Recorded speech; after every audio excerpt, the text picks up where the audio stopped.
ମା କାଳୀ କାହିଁକି ଶିବଙ୍କ ଉପରେ ପାଦ ରଖି ଠିଆ ହୋଇଥିଲେ ଆ ପଛରେ ରହସ୍ୟ ଚାଲନ୍ତୁ ଜାଣିବା।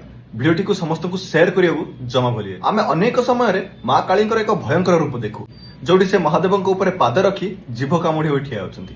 ଏହା କୌଣସି ଅପମାନ ନୁହଁ, ବରଂ ଏହା ଜ୍ଞାନ ଏବଂ ଶକ୍ତିର ଅପୂର୍ବ ମିଳନ। ପୁରାଣ ଅନୁସାରେ ରକ୍ତବୀଜ ନାମକ ଏକ ଅସୁରକୁ ବୋଧ କରିବା ବେଳେ ମା କାଳୀ ଅତ୍ୟନ୍ତ କ୍ରୋଧିତ ହୋଇଯାଇଥିଲେ।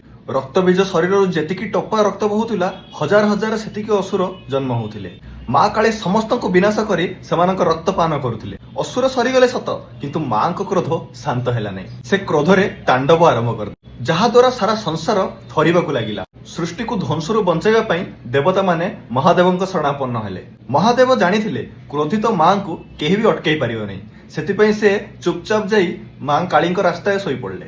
ଯେମିତି ମା କାଳୀ ନୃତ୍ୟ କରୁ କରୁ ଅଜାଣତରେ ମହାଦେବଙ୍କ ଛାତି ଉପରେ ପାଦ ରଖିଦେଲେ, ସଙ୍ଗେ ସଙ୍ଗେ ସେ ଅନୁଭବ କଲେ ଯେ ସେ ତାଙ୍କ ସ୍ୱାମୀଙ୍କ ଉପରେ ପାଦ ରଖିଦେଇଛନ୍ତି। ସେହି ମୁହୂର୍ତ୍ତରେ ତାଙ୍କ କ୍ରୋଧ ଶାନ୍ତ ହୋଇଗଲା ଏବଂ ସେ ଲଜ୍ଜାରେ ଜିଭ କାମୁଡି ପଛକୁ ହଟିଗଲେ। ଏହି ଦୃଶ୍ୟ ଆମକୁ ଏକ ବହୁତ ବଡ଼ ଜୀବନ ଶିକ୍ଷା ଦିଏ।